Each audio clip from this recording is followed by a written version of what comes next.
From the Newschannel 8 studios, this is Washington Business Tonight with Rebecca Cooper. And look up our next guest tonight on Wikipedia, and he has lots of job titles. Internet pioneer, sports team owner, investor, filmmaker, author, and philanthropist. He's got a new book out, The Book of Happiness, and a new sports team, the Washington Wizards. We asked you to submit your questions, and we had plenty of our own. So tonight, a special half hour. Ted Leonsis, Part 1. And next Monday night, Ted, Part 2. I sat down with him earlier today. Ted Leonsis, thanks for joining us on Washington Business Tonight.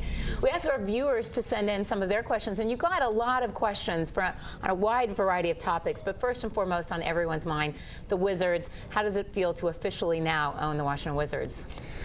Well, it feels like I have a big responsibility. The city loves basketball and really wants the best for the team, and our intention is to improve every aspect of the team, and hopefully it can perform and ignite the passion of the community like we've done with the Washington Capitals. It is a team that is beloved, but it's a team that's broken a lot of hearts, from the Michael Jordan years to now the problems with Gilbert Arenas. This is a team that's always had so much potential, but seems to not quite live up to that potential. What's the single most important thing? I've heard you discuss a lot of different things you want to do with the team, but what's the one most important thing you feel is your priority right now? Well, we have to rebuild the team and rebuild the core of the players through the draft. And at the end of this week, we have the first pick in the NBA draft.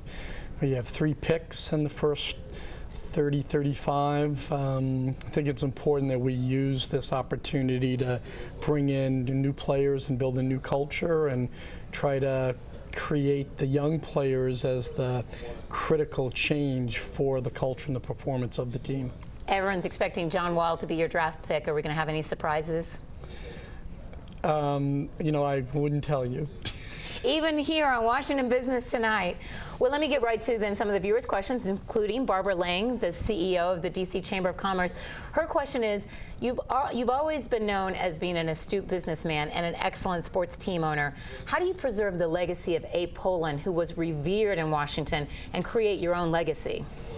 Well, all I can do is try to protect Mr. Pollin's legacy and the family's legacy by making the city proud of the team that we build and the way we deliver our services. I do want to be my own person, and I think I am who I am. I'm very interactive. I listen to the fans. I've already talked to about 3,500 season ticket holders and fans. I've already responded to almost 2,700 emails. And I really hope to be able to hold a mirror up to the people that we serve. And everyone who knows me knows that I think service is the highest calling an individual can have. We have one more Wizards questions, but now that you said that, I have to ask you, what is your biggest mistake? Do you have one akin to what happened to Gilbert Arenas? Anything right that high up there? Yeah, a couple of years ago, I talk about in my book, I got into an altercation with a fan. $100,000 fine. That was a reckoning, and you know, I've probably had 1 million interactions with fans over the years, and I had one that was negative, and I'm not proud of it. And you're very honest about it in the book, and you build up. It was a pretty bad day that you were having overall, but you said still you deeply regret that you let it happen. Yeah, what happened? How'd you lose your temper? You're not known as That's a long time ago, but it's all in the book if they want to read it. That's right. But it goes to show that you know, he who's without sin should cast the first stone, and forgiveness and empathy, I think, is a human emotion that is very important to your own personhood. And the most ironic thing that I have seen in all of the emails is I'll get passionate emails from people who say what Gilbert did, bringing in empty guns into the locker room, kind of playing a joke on someone, it certainly crossed the line. It's unforgivable. Violence is not condoned. It's really bad. And then in the second paragraph, they'll demand that I change the name of the team from the Wizards to the Bullets. You say you're not going to do that. Well, we can't change it for many, many years, and I need to reconcile those two emotions. Mr. Pollin changed the name of the team from the Bullets to the Wizards He felt there was enough violence in the city, and Yitzhak Rabin, someone he admired, was killed, and that was the day he decided. Yep. And I have great empathy for that decision.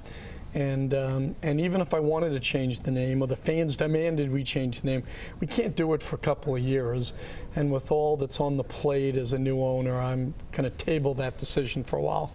Now, this is a business show, and we got a very business-related question from Robert Forsythe, who works here but apparently may have other aspirations. He says he wants to know your thoughts on bootstrapping versus venture capital versus angel money when it comes to startups.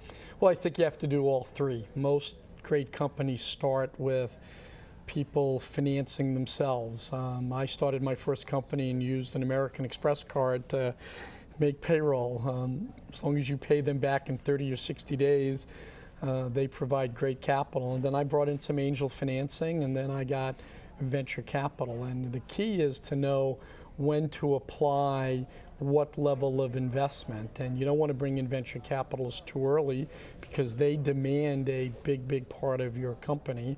And they also demand some infrastructure to support them, because they need investor relations.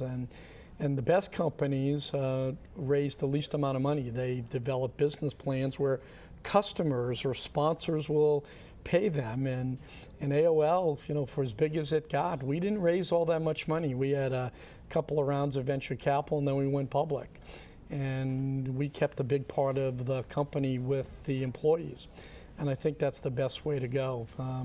Trying to keep the equity amongst the partners and the founders is better than giving it to venture capitalists. In your book, The Business of Happiness, you lay out for other people steps that you think people may want to take, and goals that they may want to, or ways to set goals to help them. The theme that seems to resonate throughout this book in your life is, if you don't try, if you don't ask someone, you may never know what you could have gotten. Your first business, you asked E.F. Hutton to back you, and they said, we don't know what you're talking about. It was about a computer venture, but they said you could sell snow to Eskimos, and they gave you $1 million. Yeah, I think you have to sit down and close your eyes and say, what's the worst that can happen if there's a no or something doesn't work? And usually the worst case scenario isn't that bad. These are not life and death moments. I'm not extolling people to be reckless, but entrepreneurs basically go and do things that the crowds don't migrate to.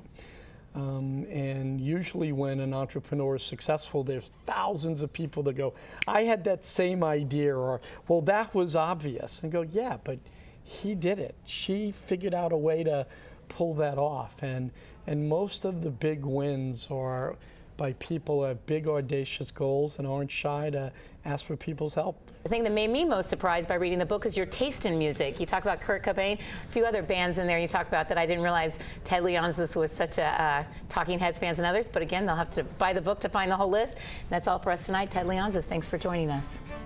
Thank you.